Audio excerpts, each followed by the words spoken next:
ये हमारी एक वीआरएफ की साइट है जो कि दो के कॉम्बिनेशन में है।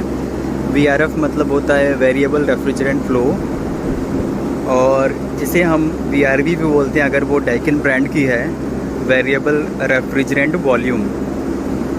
तो यहाँ पे जो इस साइट पे है ये बेसिकली एक G+4 बिल्डिंग है।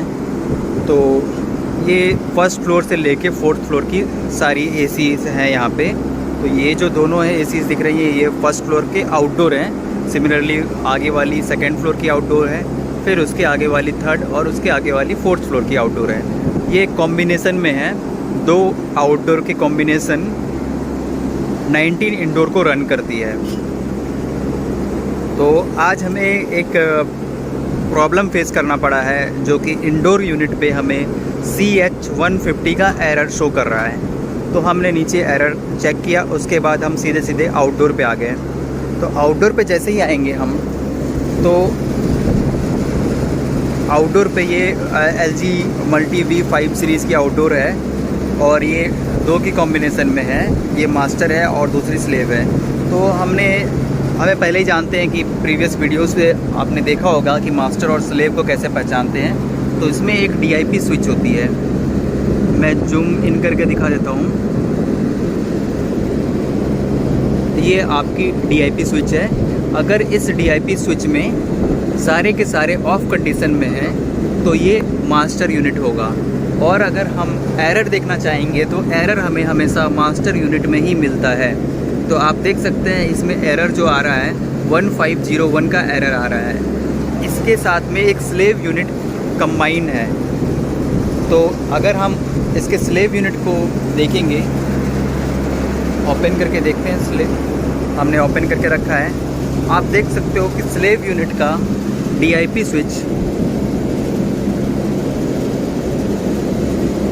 देख सकते हो कि सारे के सारे ऑफ हैं। एक इसमें से सिर्फ ऑन रहेगा, वो है 6th नंबर, बाकी 1 से लेके 7 तक ऑफ रहेगा। तो 6th नंबर अगर ऑन है तो हमें पता चल जाएगा कि ये जो है यूनिट वो हमारा स्लेव नंबर 1 है। और अगर ये 7th नंबर ऑन होता तो स्लेव नंबर 2 होता, तो और दोनों ही ऑन होते तो स्लेव नंबर 3 होता। तो मैक्सिमम हम 3 स्लेव को एक साथ कंबाइन कर सकते हैं इस LG मल्टी V5 के सीरीज़ में। एक मास्टर और उसके साथ 3 स्लेव को कनेक्ट कर सकते हैं। फ़िलहाल हमारे पास जो साइट है इसमें हमें एक ही स्लेव यूनिट मिला है। और अगर हम इसके कैपेसिटी जानना चाहें तो आप कैपेसिटी इसके देख सकते हो। कैपेसिटी का पता हम करेंगे इसके लेबल से। तो आप इसके लेबल पे देख सकते हो, इसके सीरीज़ लिखा है ARUN, उसके बाद एक न्यूमेरिकल डिजिट है 140 LTH5। तो ये जो न्यूमेरिकल 140 है, इससे हमें ये मालूम चलता है कि ये 14 HP का है। सिमिलरली अगर हम इसके मास्टर यूनिट पे आएंगे तो मास्टर यूनिट पे आप देख सकते हैं सेम सीरीज आएगा और इन बिटवीन इसके डिजिट चेंज हो गए हैं। यहाँ पे डिजिट जो है 160 है।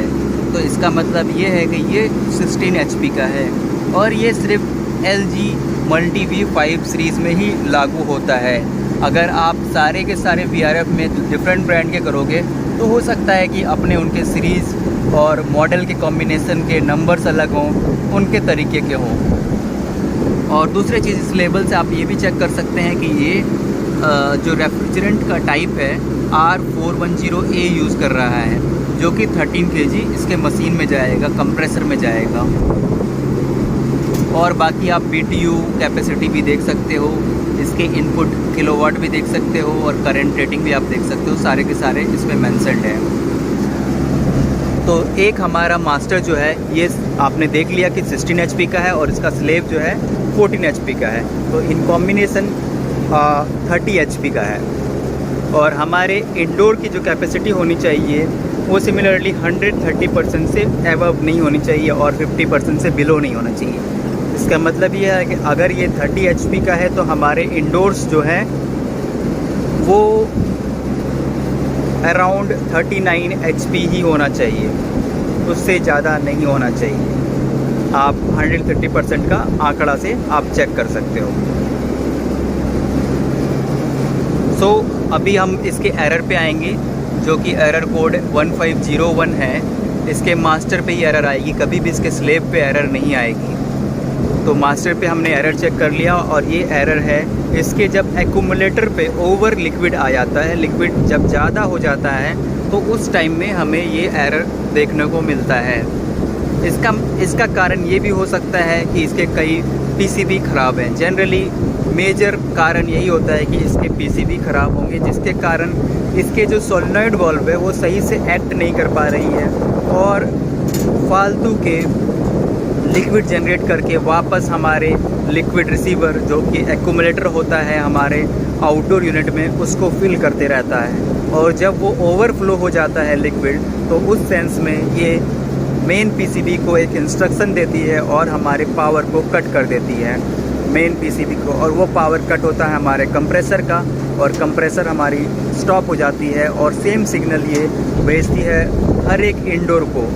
इस सेंस में इसके 19 इंडोर कनेक्टेड है। हो सकता है कि किसी एक या दो का पीसीबी ख़राब हो, जिसके कारण उसका सोलेनॉइड सही से सेंस नहीं कर पा रहा है और वो एक्स्ट्रा लिक्विड जनरेट कर रहा है जो कि उसे नहीं करना चाहिए। तो उस सेंस में सारे के सारे इंडोर जो है CH150 का एरर देंगे और हमारे आउटडोर 1501 का एरर देगा। तो सिंपल तरीका है इसको सॉल्व करने का, वो है कि आप हर इसके इंडोर को चेक करें और उसके पर्टिकुलर पीसीबी को चेक करें, पीसीबी में कोई ख़राबी तो नहीं आई है। अगर ख़राबी आई है तो उसे रिप्लेस कर लें। उसके बाद हम रिप्लेस करने के बाद इसकी एड्रेसिंग करेंगे और एड्रेसिंग करके ऑन करेंगे, तो ये प्रॉब्लम आपका रिज़ॉल्व हो जाएगा। फॉर टाइम बिंग हमारे पास अभी एक्स्ट्रा पीसीबी नहीं है, तो हम सिंपली इसको रीस्टार्ट कर लेंगे। तो रीस्टार्ट करेंगे तो उस सेंस में हमें क्या होगा कि हमारा मशीन जो है फ़िलहाल के लिए चालू हो जाएगा। हो सकता है कि कुछ समय के लिए चालू हो जाए, 2 दिन चले, तब तक हमें बैकअप पीसीबी जो है वो आ जाएगा। वंस वो आ जाएगा तो हम एक एक स्टेप करके उस पीसीबी को रिप्लेस कर देंगे और दोबारा एड्रेसिंग करके लगाएंगे। और इस सेंस में फ़िलहाल हम एक ही काम करेंगे कि अपने मशीन को जो है रीस्टार्ट करेंगे। तो रीस्टार्ट करने के लिए हम सिंपली क्या करेंगे, इसके आइसोलेटर से हम इसको बंद कर देंगे यूनिट को। तो अभी हम इसका आइसोलेटर जो है इसके सामने ही है, तो इसको हम बंद कर देते हैं। इसका स्लेब है यूनिट उधर, उसका स्लेब का भी बंद कर देंगे आइसोलेटर। इसका स्लेब यूनिट है, उसका भी आइसोलेटर को हमने बंद कर दिया। अब हम वेट करेंगे थोड़ा टाइम तक, उसके बाद हम इसको सिंपली स्विच ऑन करेंगे तो ये मशीन अपने आप रीस्टार्ट ले लेगा। मैंने वीडियो को 1-2 मिनट के लिए पॉज कर दिया था और अभी मैंने दोबारा इसको रेज्यूम किया है। तो अभी 2 मिनट हो गए हैं, अब हम दोबारा इसको रीस्टार्ट कर लेंगे। सिंपली इसको पावर सप्लाई दोबारा दे देंगे, मास्टर को भी दे दिया हमने और स्लेव को भी हम ऑन कर दिया।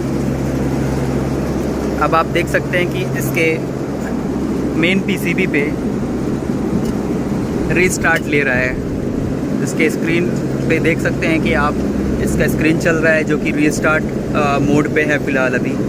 तो हम कुछ देर वेट करेंगे। ये सबसे पहले इसके एचपी को काउंट करता है कि कितनी कैपेसिटी की है आउटडोर की, तो उसके बाद दोनों का कॉम्बिनेशन बताएगा और फाइनली अपने मॉडल नंबर और जो भी इसकी रीस्टार्टिंग प्रक्रिया है वो चालू होगी और उसके बाद मशीन को ये स्टार्ट कर देगा और हमारे स्क्रीन पे कुछ भी नहीं आएगा उस टाइम। 16 HP मास्टर 16 HP का है, 14 HP हमारा स्लेव है, दोनों का कॉम्बिनेशन आएगा 30 HP अभी आएगा आपके सामने। ये आ गया आपका 30 HP और ये 2 बताता है कि ये हीट पंप मॉडल का है। उसके बाद LG MV सीरीज़ के अपने मॉडल्स आते हैं। अभी इस वक्त आप देख सकते हैं कि स्क्रीन पे कुछ भी नहीं आ रहा। जो इसका 7 सेगमेंट डिस्प्ले है उस पर कोई भी अंक नहीं आ रहे हैं। इसका मतलब ये है कि मशीन अभी रीस्टार्ट हो चुका है और थोड़ी देर में इसका कंप्रेसर भी चालू हो जाएगा और इसके सारे एरर जो इसके इंडोर के एरर हैं वो भी चले जाएंगे। लेकिन जैसे मैं आपको पहले बता चुका हूँ, ये टेम्प्रोरी सॉल्यूशन है। परमानेंट सॉल्यूशन इसका यही है कि हमें इसके पीसीबी को चेंज करना पड़ेगा एक एक इंडिविजुअल यूनिट को चेक करके। तो इस वीडियो में इतना ही। मिलते हैं आपको नेक्स्ट वीडियो में फिर।